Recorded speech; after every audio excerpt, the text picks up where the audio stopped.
अगला असुर कौन होगा, अरशद वारसी, वृंदा या फिर नुसरत? क्योंकि जिस तरह से असुर सीजन 2 का एंड किया गया है और बहुत से सवाल हमारे लिए छोड़ दिए गए हैं और एक बार हम लोग फिर से अपना दिमाग डिटेक्टिव ब्योमकेश बख्शी की तरह चलाने लगे हैं। उम्मीद करता हूं आप सब लोगों ने असुर सीजन 2 देख लिया होगा और जिन लोगों ने असुर सीजन 2 नहीं देखा है तो जियो सिनेमा पर जाकर देख लो, बिल्कुल फ्री में देखने को मिल रहा है। कुछ लोग ऐसे भी हैं जो टेलीग्राम से भी डाउनलोड करके देख सकते हैं, कोई प्रॉब्लम नहीं है, वहां पर भी आपको सारे के सारे एपिसोड देखने को मिल जाएंगे। हालांकि ये हुआ क्यों, इस पर भी थोड़ी सी मैं आपसे बात कर लेता हूं। दरअसल 2 जून को ही टेलीग्राम वाले ने सारे के सारे एपिसोड जो थे टेलीग्राम पर चेप दिए। दरअसल जियो वाले ने तय किया था कि वो एक एक करके एपिसोड वहां पर रिलीज करेगा, यानी कि 1 जून को तो उसने 2 एपिसोड रिलीज कर दिए थे, उसके बाद 3 जून 4 जून को एक एक करके एपिसोड रिलीज करना था। लेकिन कहीं से ये वेब सीरीज लीक हो गई और टेलीग्राम पर जाकर किसी ने सारे के सारे एपिसोड चेप दिए। अब जब टेलीग्राम पर सारे एपिसोड आ गए थे तो जियो वाले को लगा कि फिर हमारे जियो सिनेमा पर देखने बहुत से लोग नहीं आ पाएंगे, तो इसी के चलते जियो सिनेमा वाले ने भी सारे एपिसोड एक साथ रिलीज कर दिए। अब मैं बात कर रहा था आपसे कि असुर सीजन 2 का जो एंड था वो किस तरह से एंड किया गया है। यानी कि एंड में आपने देखा होगा कि हमारे लिए बहुत से सवाल छोड़ दिए गए हैं। एंड में आपको देखने को मिलता है कि अरशद वारसी शुभ को पकड़ लेता है और वहां पर वो अगर चाहता तो उसको गोली भी मार सकता था, लेकिन अरशद वारसी ने उसको गोली नहीं मारी क्योंकि अरशद वारसी कानून के रूल्स के अकॉर्डिंग चलता है। बाद हमें देखने को मिलता है 1 मंथ लेटर, यानी कि जो निखिल है वो शुभ से मिलने के लिए जेल में जाता है, उससे बात करता है।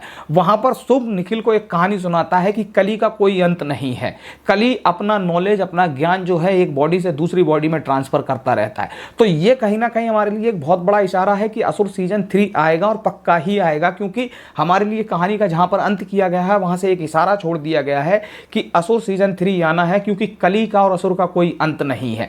तो कुल मिलाकर ये तो क्लियर हो चुका है कि सीजन 1 और सीजन 2 का जो असुर था, शुभ था, उसका अंत हो चुका है। उसके बाद अगर हम देखते हैं तो नुसरत की तरफ भी थोड़ा सा इशारा हो रहा है, क्योंकि जिस तरह से शुभ ने नुसरत का ब्रेन वॉश करने की कोशिश की थी और कहीं ना कहीं वो थोड़ा सा कामयाब भी हो रहा था, तो एक सुई कहीं ना कहीं नुसरत की तरफ भी घूमती है कि नुसरत भी जो हो सकती है अगला असुर हो सकती है, लेकिन ये कंफर्म नहीं है।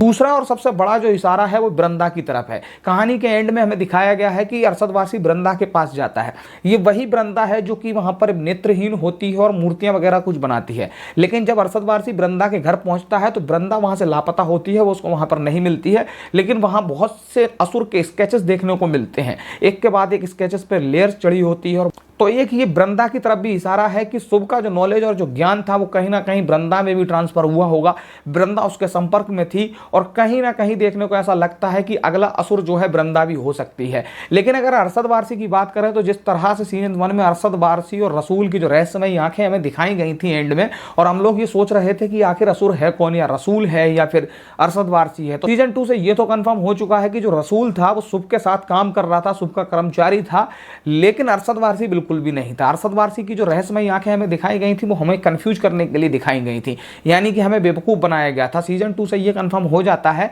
कि अरशद वारसी बिल्कुल भी असुर नहीं था, लेकिन सीजन 2 के एंड में भी एक बार फिर से अरशद वारसी की वही रहस्यमयी आंखें दिखाई जाती हैं। तो ये सोचना बेवकूफ़ी होगी कि अरशद वारसी असुर होगा, क्योंकि अरशद वारसी का जो कैरेक्टर वहां पर दिया गया है वो एक बहुत अच्छा कैरेक्टर है, एक सत्यवादी, एक पुलिस वाला कैरेक्टर है। और सीजन 1 और सीजन 2 से जब हम उसे देख रहे हैं तो अरशद वारसी कहीं से भी हमें असुर की विचारधाराओं वाला नहीं लगता है, और ना ही हमें ऐसा लगता है कि अरशद वारसी असुर की विचारधाराओं की तरफ आकर्षित हो सकता है। तो अरशद वारसी का तो असुर बनना नामुमकिन है, अरशद वारसी नहीं बन पाएगा।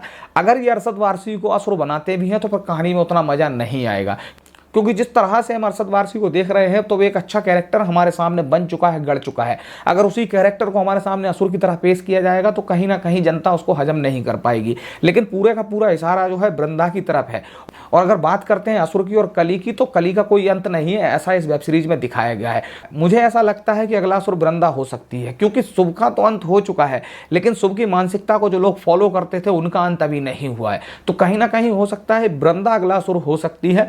दोस्तों, आपको क्या लगता है कि अरशद वारसी होगा अगला असुर, या फिर वृंदा होगी, या फिर नुसरत होगी? आप कमेंट करके आप जरूर बताइएगा। दोस्तों, अगर आपको ये असुर गाथा अच्छी लगी है तो चैनल को सब्सक्राइब कर सकते हैं, वीडियो को लाइक कर सकते हैं। ऐसी और सी बहुत सी गाथाएं पड़ी हैं, उनको सुनने के लिए आप हमारे चैनल पर एक बार जाकर देख सकते हैं, और भी बहुत से वीडियो आपको देखने को मिल जाएंगे। मिलता हूं फिर किसी अगले वीडियो में अगली जानकारी के साथ, तब तक के लिए धन्यवाद दोस्तों।